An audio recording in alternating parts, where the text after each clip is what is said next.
everyone, it's Candace Huffsettler. Welcome to another episode of What's Up, Pups?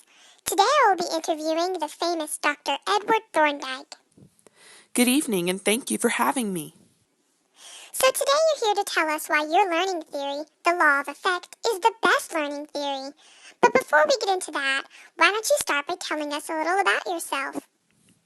Well, Candace, I was born in Williamsburg, Massachusetts on August 31st, 1874. My father was a Methodist minister who ran a very stern and religious household. As I grew older, his high expectations pushed me away from religion and towards the great science of psychology, which I have dedicated my whole life to. Fascinating. I hear that you went to several prestigious universities, even Harvard. I received my bachelor's degree at Wesleyan University and had planned on graduating with a doctorate from Harvard. However, things changed, and I decided to transfer to Columbia University after 2 years at Harvard. Wow, you left Harvard, but it's one of the best schools in the country. I enjoyed my time at Harvard, but Columbia offered to pay for my schooling and allow me to devote all my time to studying.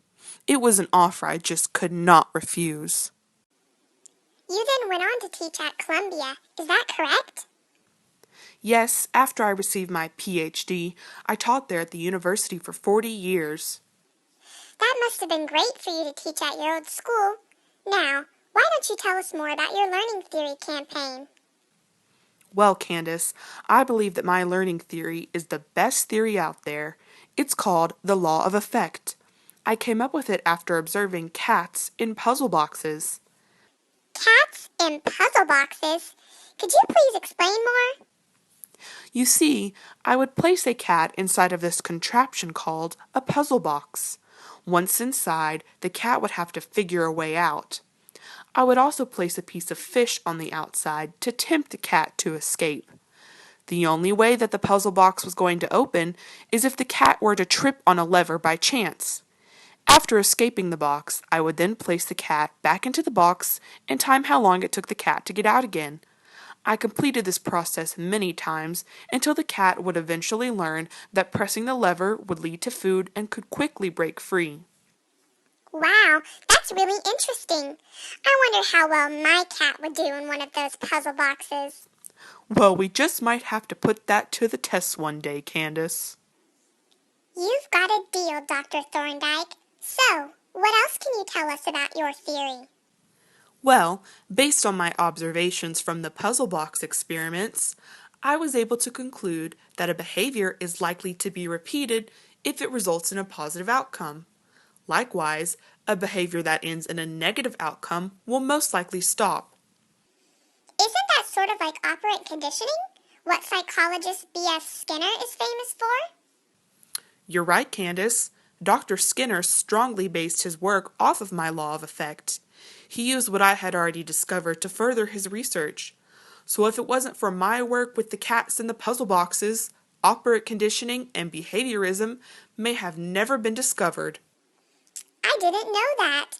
Dr. Skinner always seems to get the credit. Exactly. How do you think I feel? This is exactly why I say that my learning theory is the best theory that there is. So how would you use this theory in an elementary school classroom? I'm glad you asked. This theory can be applied in the elementary classroom when it comes to classroom management. If a teacher rewards students who show positive behavior, then more good behavior will likely ensue. These rewards could include special classroom jobs, verbal praise, or small gifts such as stickers or candy.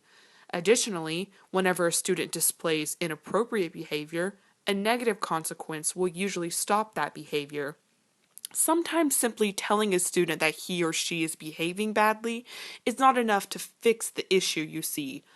But by being firm and applying a concrete consequence, such as a phone call home to parents or staying inside for recess, it's more likely to permanently end the negative behavior. And what would you say are the pros and cons to your law of effect theory? Well, as I just mentioned, my theory is a great classroom management strategy.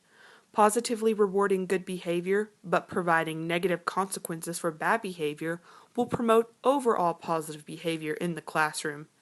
This technique shows students that good behavior is rewarding, while acting out results in consequences. However, teachers should also be careful when it comes to using this learning theory. Although it is great to reward positive behavior, teachers must also think wisely when it comes to how they choose to reward their students. If a teacher grows into the habit of always handing out candy for students who are well behaved, then those students may come to always expect it, even when they don't really need it. That is a good point, Dr. Thorndike.